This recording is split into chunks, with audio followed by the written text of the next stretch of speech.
সমাজে সুন্দরভাবে একটা কথা প্রচলন আছে, প্রচলিত একটা কথা, যে বড় ভাবি মায়ের মতো। বলে কি বলে না? বড় ভাবি আমার মায়ের মতো। দেখেন ইসলাম কি বলে, শরিয়া কি বলে, যে দেবর ভাবির সম্পর্ক হলো মৃত্যুর মতো। আমরা কি কেউ মরতে চাই?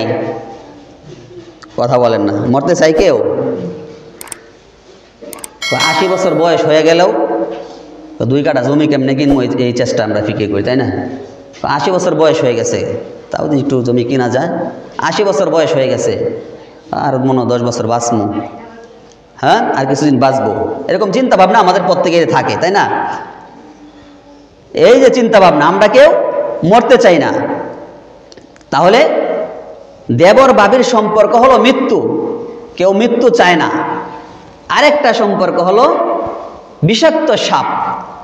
দেবর আর ভাবির সম্পর্ক হলো বিষাক্ত সাপের নেই। বিষাক্ত সাপ কেউ কাছে আনতে চায় না, মৃত্যুকে কেউ কাছে ডাকতে চায় না। তেমনি ভাবে দেবর আর ভাবির সাথে দেখা করাও হারাম, তাদের সাথে কথা বলাও হারাম। তাহলে তো আমাদের সমাজে সুন্দরভাবে, এটা তো অহরহ, শতকরা 97, 98 জন এরকম। ছোটো ভাইয়ের বড় ভাইয়ের বউ ছোটো ভাই নিয়ে যেতেছে বেড়াইতে, চলো ঘুরে আসি, চলো শ্বশুর ভাই দিয়ে আসি তোমাকে, হ্যাঁ তোমার বাপের বাড়ি দিয়ে আসি। এটা তো হারাম ভাই, সম্পূর্ণরূপে হারাম। আরেকটা ফিতনা হলো যে শ্বশুর বাড়ি গেছে, শালির হাত ধরে না ঘুরলে হয় না। শালির হাত ধরে না ঘুরলে মজা লাগে না। খারাপ লাগতেছে নাকি কথা? হ্যাঁ না, খারাপ লাগলে ভালো। খারাপ যদি লাগে তাইলে ভালো, খারাপ না লাগলে কেমনে হইব? খারাপ লাগলে হেদায়েত আসবে, আর যদি খারাপ না লাগে, মিষ্টি মিষ্টি লাগলে তো আর হেদায়েত আসবে না। শালির হাত ধরে না ঘুরলে কোনো মজাই নাই। শালি ছাড়া বিয়ে করলে কি মজা আছে নাকি রে বিয়ে? শালি ছাড়া বিয়ে করলে মজা নাই, শালির হাত ধরে ঘোরা যায় না। আহা, আমরা তো মুসলমান ভাই, আমরা তো জান্নাত চাই, জাহান্নাম চাই না। এই যে আপনি আমি ইবাদত করতেছি, আমরা ইবাদত করতেছি, কি লাভ ইবাদতের? এই যে শীতের রজনীতে কষ্ট করে উঠে, এই যে কষ্ট করে উঠে আমরা ওযু করতেছি, পানি ধরলে মনে হয় শর্ট করতেছে কারেন্টের মতো। হ্যাঁ, তাহলে এত কষ্টের পরেও যদি আমার আর আপনার ইবাদত কাজেই না লাগে, ইবাদত করে লাভ কি?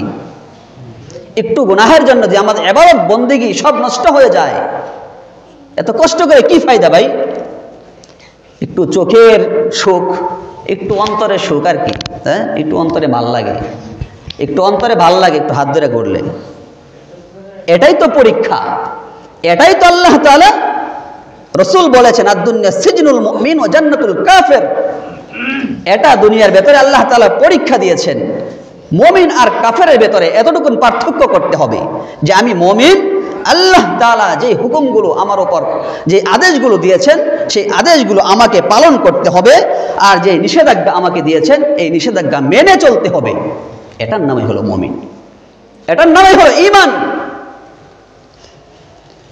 আর এখন আমাদের নারী সমাজকে আজকে দেখেন, এই হিন্দি সিরিয়ালে আমাদের দেশে একটা প্রচলন, সুন্দর একটা কথা আছে যে এই দেশ খাইলো ভণ্ড পীরে, আর আমার নারীদেরকে ঘর থেকে বের করে বেপর্দা বানাইলো ইন্ডিয়ান হিন্দি সিরিয়ালে। দেশ খাইলো ভণ্ড পীরে, আর নারীদেরকে বেপর্দা বানাইলো, ঘর থেকে বের করলো হিন্দি সিরিয়ালে।